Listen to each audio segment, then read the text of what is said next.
Dalawa ang patay matapos matrap sa nasusunog nilang bahay sa Tondo, Maynila.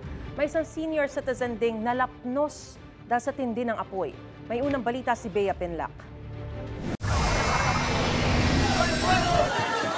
Sa mismong araw ng pista ng Santo Niño de Tondo, binalot ng makapal na usok at naglalagablab na apoy ang bahay na to sa Barangay 48, Barrio Menu, Tondo, Maynila. Ang mga residente, kanya-kanyang buhos ng tubig para makatulong sa pag-apula ng apoy. Kita pang sumampa sa hagdan ng tauhan ng barangay para isalba ang lalaking natrap sa ikatlong palapag ng nagliliyab na bahay.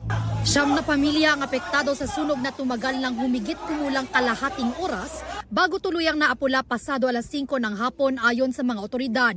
Isang senior citizen ang sugatan. Akala ho namin okay na. Kasi yung senior citizen na nailabas namin, na lapnos yung likod, bali napadala ho namin sa ambulansya. Patay naman ang 58 anyos na lalaki at kanyang pamangkin na 43 anyos. Umakyat pa ulit si Papa kasi nandun pa yung pinsan ko. Hindi na po sila bumaba. Mahal na mahal ko si Papa. Hindi ko po papabayaan si Mama at saka kapatid ko. Sobrang sakit. Hindi din naman po inaasahan na ganong mangyayari. Sakit siyempre.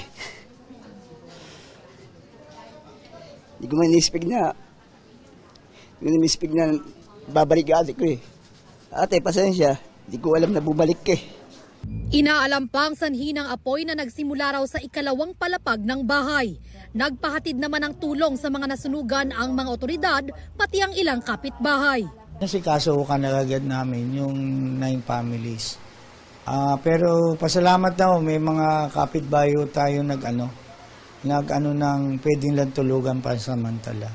Ito ang unang balita. Bea Pinlac para sa GMA Integrated News. Gusto mo bang mauna sa mga balita? Mag-subscribe na sa GMA Integrated News sa YouTube at tumutok sa unang balita.